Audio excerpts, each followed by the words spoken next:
There is a strange beauty to be found in the silk-smooth darkness of a story well told. Step into our world of shadows and light, where every secret is a thread in a much larger tapestry. Subscribe now and help us unravel the mystery together. The afternoon I found out what my son really thought of me. I was on my knees in the garden, pulling up the last of the summer okra. My phone was in my apron pocket, the old canvas one I've had since Leroy was alive. I felt it buzz. My son's name on the screen, and I answered without thinking, the way you do when it's your child calling. "Baby, hold on," I said. "Let me get inside where I can hear you." But he'd already gone quiet on the other end. Background noise. Voices. I wiped my hands on my apron and walked toward the porch steps, thinking he'd accidentally dialed me while he was driving. Then I heard her. Genevieve Fontenot has a voice like warm pralines. Soft and sweet and rich. The kind of voice that makes you feel invited in before she's decided anything about you. I'd heard it at dinner twice, watched her work a room at the engagement party she threw for my son and my future daughter-in-law at her Garden District townhouse. She was the kind of woman who made everything look effortless. The right fork, the right wine, the right story about the right person she'd sat next to at the right gala.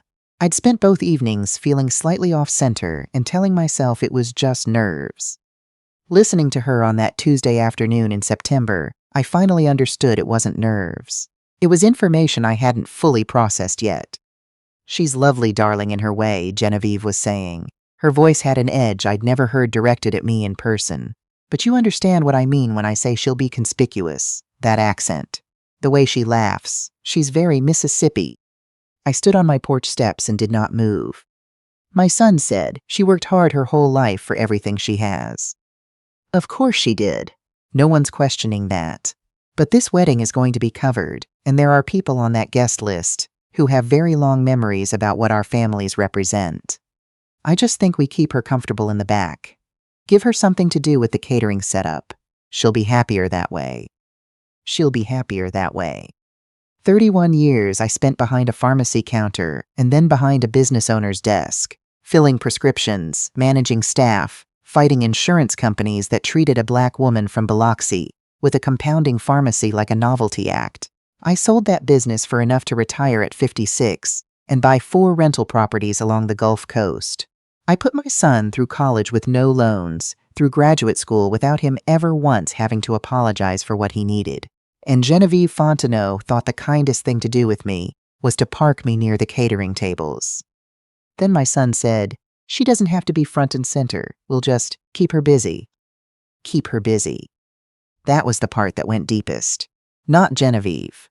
A woman who'd spent decades constructing herself from borrowed elegance was always going to protect that construction at any cost. I understood that even then, before I knew the full story. What I didn't understand, what I couldn't immediately make sense of, was my son's voice saying those words. Quiet and accommodating. Like a man who had been practicing agreeing for so long, he'd forgotten what it felt like to push back. I didn't hang up. I pressed mute, sat down on the porch steps, and listened to the rest. There wasn't much more. Genevieve mentioned seating arrangements. She said my laughter tended to carry in quiet rooms. My son made small sounds of agreement. The call ended. I sat there until the sun shifted, until the Gulf wind picked up off the water and dragged the smell of salt across the yard. Then I went inside and did 3 things before dark. The first call was to Rita Odom, the woman who had coordinated the venue contract. I'd signed as a financial guarantor on the Preservation Hall event space when my son and my future daughter-in-law were choosing venues 6 months earlier. I hadn't thought twice about signing. That's what mothers do. Rita answered on the second ring. I told her I needed to pause all deliverables associated with the guarantee. Nothing was to proceed without my written release. She was quiet for a moment. "Mrs. James, are you aware the event is 11 weeks out? The florist has already placed orders. The caterer has deposited for specialty items." "Invoke me directly for documented vendor losses," I said. "Nothing moves forward without my signature. This is going to upset a lot of people." "It's already upset me," I said. "Now I'm just making sure everyone's inconvenience is equal." The second call was to my attorney, a man named Hargrove, who had handled Leroy's estate and every property deal I'd made since. He answered quickly because I'd told his assistant it was urgent. "I need to revisit my estate documents, specifically my son's position as primary beneficiary." Silence. The particular kind that means the person on the other end is choosing their next words carefully. Cornelia, what happened? I have a recording of my son agreeing to hide me at his own wedding because I'm too Mississippi for his future in-laws. Another silence longer. Send it to me. I will. I'm not asking you to do anything drastic tonight. I want you to review the documents and understand what I'm considering. Any changes made under these circumstances, right before a major family event, can be contested. You need documentation of. I have the recording, I said. I'll send it tonight. The third call was to my sister Lillian in Hattiesburg. Lillian is 4 years older than me and has never once in her life softened a truth to make it easier to swallow. She answered on the third ring and said, "It's almost 7. Why are you calling me at almost 7 on a Tuesday?" "I need to tell you something." "Then tell me." I told her everything. Genevieve's voice like warm pralines. My son saying we'll keep her busy. The 3 calls I'd already made. Lillian listened without interrupting, which is how I knew it was serious. Lillian interrupts everything. When I finished, she said, "Lord," just that one word. I know. "Come up this weekend. We'll figure out what comes next." I told her I'd think about it, meaning I wouldn't come, and she knew I meant that too. She didn't push. That's the thing about sisters who've known you since before you knew yourself. Sometimes they just hold the line open and wait. Andre called the next morning. He wanted to come by for dinner. I said yes. I made red beans and rice from scratch. Our grandmother's recipe, the one I'd cooked every Monday of his childhood. Because that's just how it's done, red beans on Monday. Same as every family from here going back generations. I made it because some conversations need to happen over food that knows who you are. He came in through the back door at 6:30. He kissed my cheek. He said it smelled amazing the way he always did. I put the bowls on the table and I put my phone between us and I pressed play. I watched his face the way you watch a weather map change. The color moved through his skin in stages. Confusion first, then recognition, then a particular stillness that meant he was working very hard not to react until he'd decided how. When it got to the part where he said keep her busy, he closed his eyes. I let the recording finish. I picked up my spoon. He hadn't touched his food. "Mom," he started. "Don't explain it yet," I said. "Just sit with it for a minute." He did. We both did. The ceiling fan turned overhead. Something outside shifted on the water. He sat with it. "I was going to talk to her," he said finally. "I was going to tell Genevieve that you'd be seated up front, that." "When?" I asked. "After." "After what, baby?" "After I'd already stood near the catering tables while her friends decided what kind of woman I was." He looked at his food. I know how it sounds. "How does it sound to you, Andre? Tell me how it sounds when you listen to yourself." He didn't answer right away. The fan turned. The water outside was very quiet. "It sounds like I was a coward," he said. "It's a hard thing, hearing your child name their own failure without flinching from it." I wanted to reach across the table and tell him it was okay. I've spent 35 years wanting to make the hard things okay for him. That's the trap nobody warns you about. Love so large it crowds out the lesson.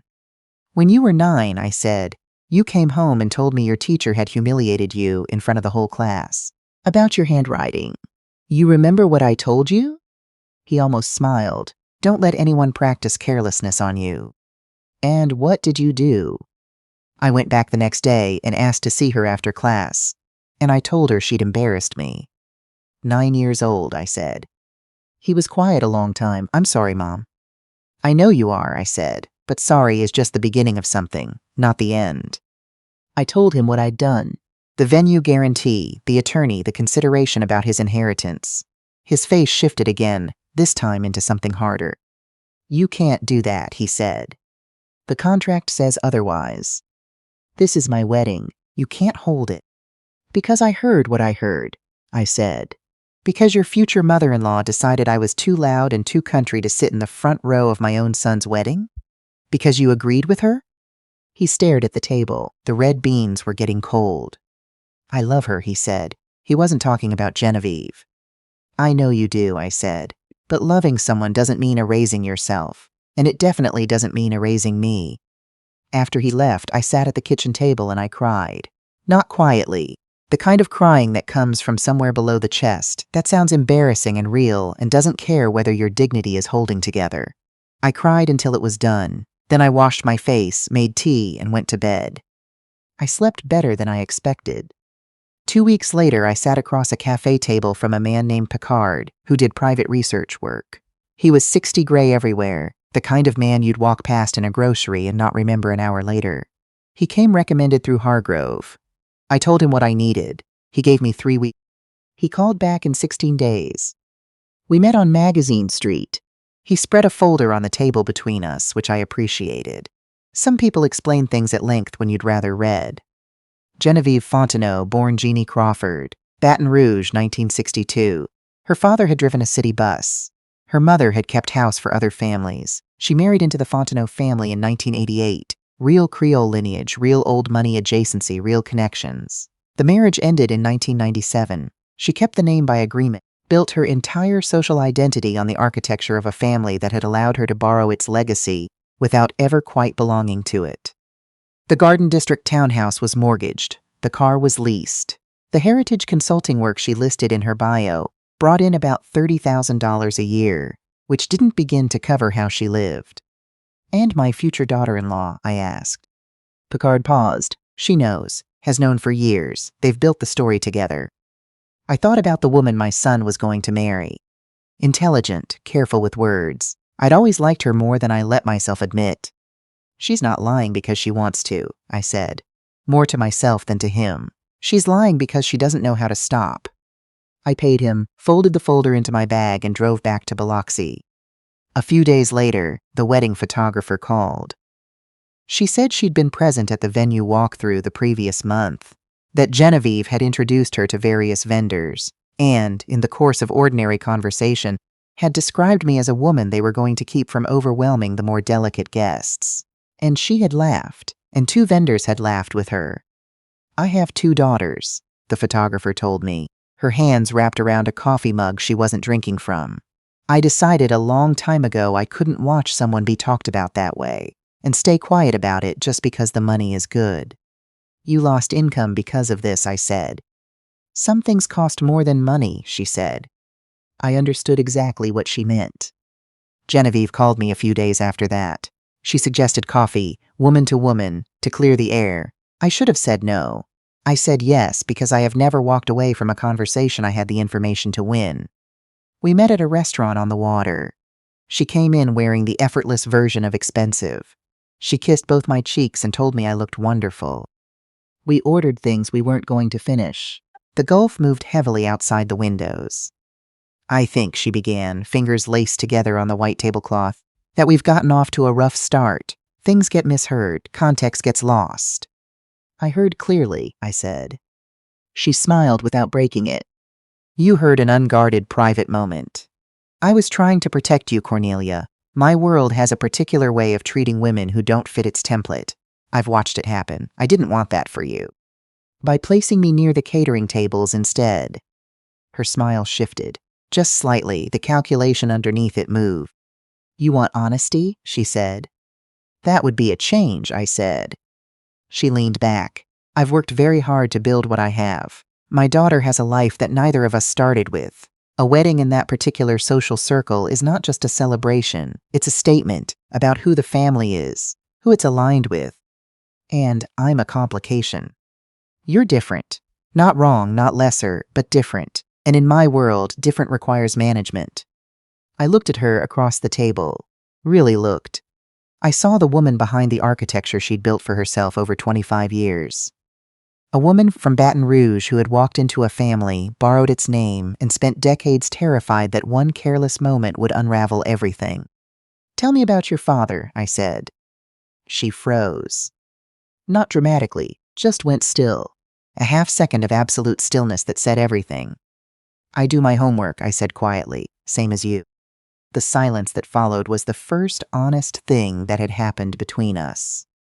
"He drove a bus," she said finally, barely above a whisper. "Route 11. "My father worked the floor at Ingalls Shipyard," I said. "My mother kept house for other families 3 days a week. I put myself through pharmacy school on Pell Grants and weekend shifts at a Walgreens. I built something out of nothing the same way you did. The difference between us is, I never decided my beginning was something worth hiding." Her eyes were bright, no tears fell. The composure held, but there was something behind it now, cracked, visible, real. "You don't understand what it costs," she said. "To lose a world you'd built your daughter's whole future inside." "Maybe not," I said. "But I understand what it costs to survive at someone else's expense. And I won't be the expense that makes your story work." I put an envelope on the table between us. A prenuptial agreement my attorney had drafted, one that protected both my son and my future daughter-in-law equally, that established clarity about family roles before the first real argument could distort everything. She looked at it without touching it. "This is your condition," she said.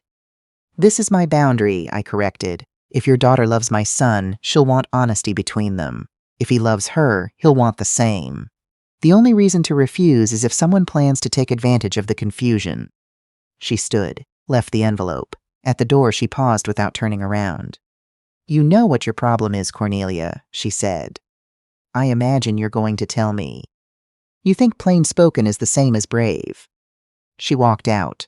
I paid for both meals. I sat for a while with the water outside and thought about what she'd said. I wasn't entirely sure she was wrong.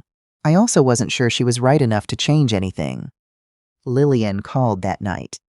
She'd heard from my son. Her voice had the particular quality she uses when she's decided to say something I won't want to hear. "You weaponized your money," she said. Not meanly, just directly, the way she's done everything since we were girls. "You froze the vendors, you threatened the inheritance, you hired someone to dig up dirt. You did all of that because you were hurt." I was protecting myself. "Baby," she said, "you became the thing you were fighting. You controlled the situation instead of trusting your boy." That's exactly what Genevieve did. Same method, different outfit. I wanted to argue. I had the argument built and ready. I didn't use it. I sat in my kitchen for a long time after we hung up. The water was quiet. The moon was doing something beautiful over the Gulf. The kind of thing Leroy would have called me outside to see. I went out and looked at it by myself.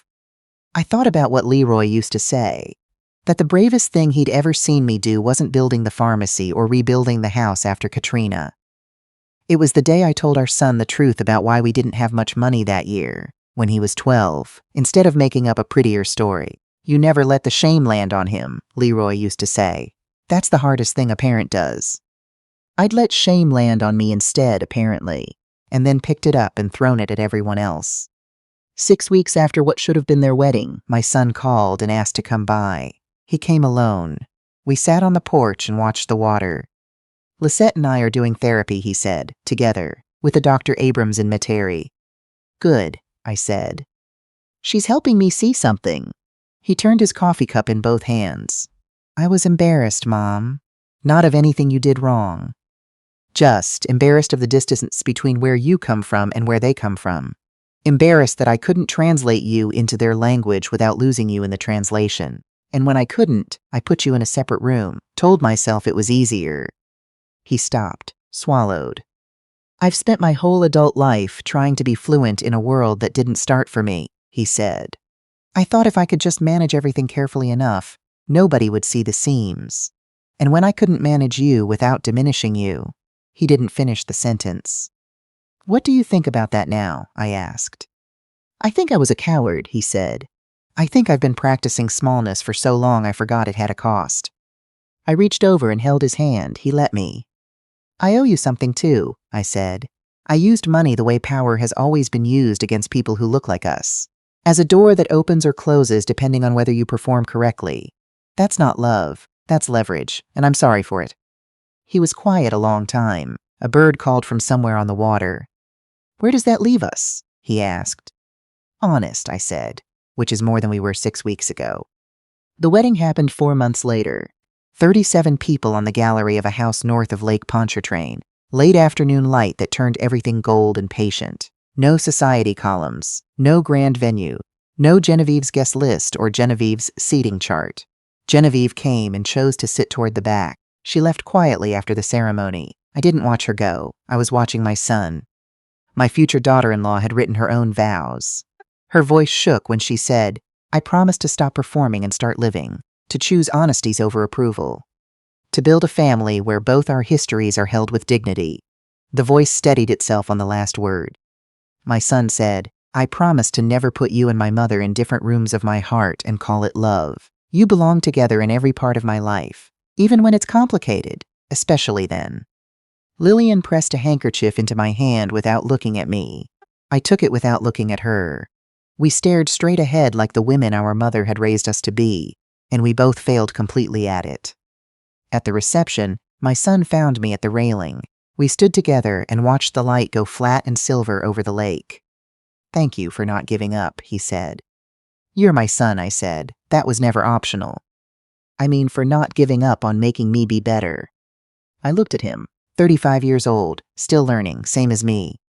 Your father used to say the bravest thing in a family is the truth, I said. Not the comfortable version, the real one. He nodded. We stayed until the light was gone. 8 months later, on a Wednesday morning, my phone rang. It was my daughter-in-law. Not my son, her. Her voice was careful the way voices get when they're carrying something fragile. I wanted to tell you myself, she said. We're expecting. It's early. I know it's early. But I wanted you to know before anyone else. I sat down in the chair by the window, the one that faces the water. How are you feeling? I asked. Terrified, she said. She paused long enough for me to hear her making a decision. I've been thinking about what kind of mother I want to be, what I want to do differently from what I've seen. I'd like to talk to you about it, not just once. Regularly. Another pause. Would you be willing to teach me some things? I looked out at the Gulf. The water was flat and silver the way it gets in early morning, before the day has decided what it's going to be. Come for Sunday dinner, I said. I'll make red beans. We'll talk. After we hung up, I sat with the phone in my lap and didn't move for a while, just present, just here, in the house I'd rebuilt twice, in the life I'd built out of what I'd been given, and what I'd refused, and what I'd chosen on my own terms. I thought about everything we passed down without meaning to, the fear, the hunger, the armor that becomes a cage if you wear it long enough. And then I thought about what else we pass down, when we're paying attention. The recipe, the porch, the truth told plain at the kitchen table even when it costs. I got up, went to the kitchen, and started soaking the beans.